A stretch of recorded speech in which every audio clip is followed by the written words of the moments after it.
Merci de nous avoir choisis pour vous informer. Mesdames et messieurs, bonjour. Très heureux de vous retrouver sur cette nouvelle édition d'Info sur JM TV.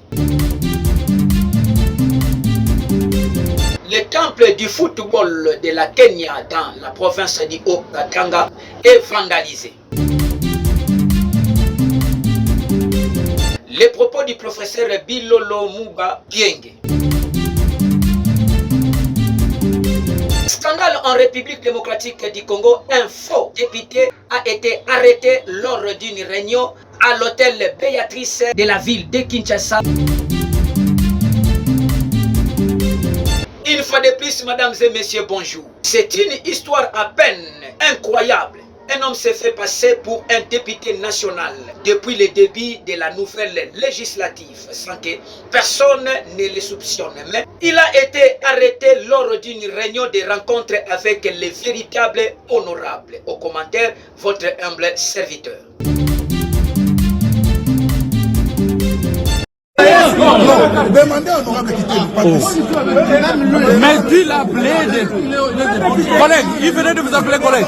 Son nom, c'est Israël Bongo. Il participait à des sessions plénières dans l'Assemblée nationale comme député. Discutait avec d'autres députés, recevait volontiers des honneurs de la police à l'entrée de la plénière, donnait des interviews aux médias, mais il était élu nulle part. Il se faisait également passer pour un sénateur et un député provincial. Toutes les portes lui étaient ouvertes en tant qu'élu. Dernièrement, il a été reçu par le président de l'Assemblée provinciale de Kinshasa pour signer un partenariat d'un projet de modernisation. Israël Bongo se disait aussi prophète de Dieu faisant des miracles. Et c'est finalement lors d'une rencontre lundi 21 octobre 2024 à l'hôtel Béatrice avec des véritables honorables, il a été démasqué. Demandez à honorable de quitter le mais tu l'as appelé collègue, il venait de vous appeler collègue. Oui, aujourd'hui là.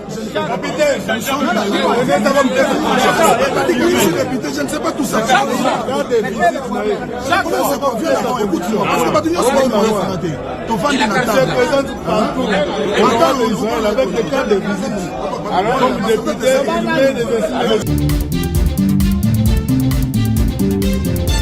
Les propos du professeur Bilolo Muba Bienge, il existe le paiement de la clé blanche. Il demande également au chef de l'État de réduire les trains de vie et des différences salariales. Le gouvernement doit comprendre l'importance de l'enseignement et faire de nos conditions de travail une priorité. Car la République démocratique du Congo n'est pas un pays pauvre. On l'écoute. Si vous ne vous occupez pas des enseignants, vous ne vous occupez pas du peuple, il faut inverser pratiquement votre pyramide de salaire là. Payez comme on paye les médecins belges, et les ministres belges et les parlementaires. Je ne vous demande pas d'inventer un nouveau système. Dites comment est-ce qu'on paye les gens en Allemagne. Que gagne un ministre, que gagne ceci, que gagne le chancelier, que gagne leur président là, et les soldats, et l'officier, et les capitaines. Adoptez seulement le système.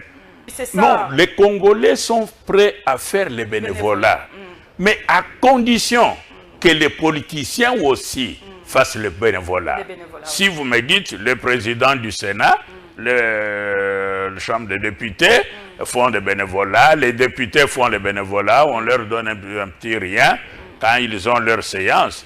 Nous sommes prêts à faire le bénévolat pour que notre pays s'élève et aille de l'avant.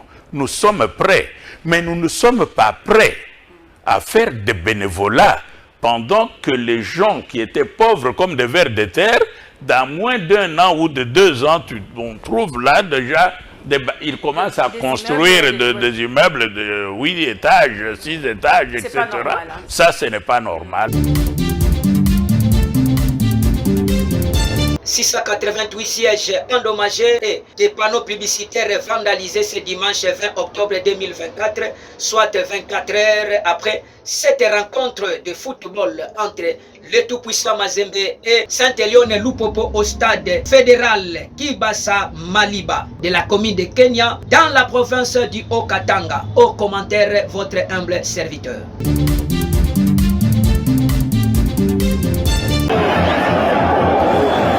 648 sièges endommagés et des panneaux publicitaires vandalisés, tels sont les dégâts matériels du Derbil Lucha.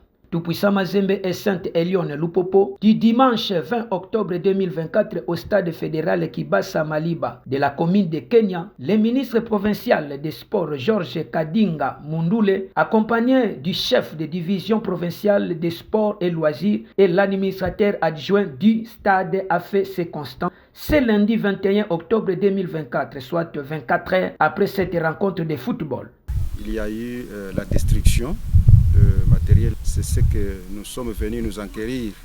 Et là, provisoirement, nous venons d'obtenir le rapport du comptage qui fait état des 648 sièges qui ont été endommagés. Entre-temps, on va faire encore un autre dénombrement pour pouvoir se situer sur le nombre exact des sièges qui ont été abîmés. Sauf qu'on est inquiet, il n'y a pas eu de fair play. L'esprit sportif n'a pas régné. Pour les patrons des sports dans les Hauts-Katanga, d'ici à quelques heures, les commissions des disciplines vont siéger afin d'établir les responsabilités. Rappelons le fair play, la courtoisie. Ce sont des histoires qui nous servent à chaque instant, que nous devons coûte que coûte protéger. Partout où nous allons, que ce soit au stade Kibasa Maliba, que ce soit ailleurs, nous devons veiller à protéger le patrimoine. Pour l'appel, cette rencontre de la Ligue nationale de football du Congo, une cocache s'était soldée par une victoire d'1-0 en faveur de Sainte-Elione Lupopo sur Tout-Puissant Mazembe Anglebert.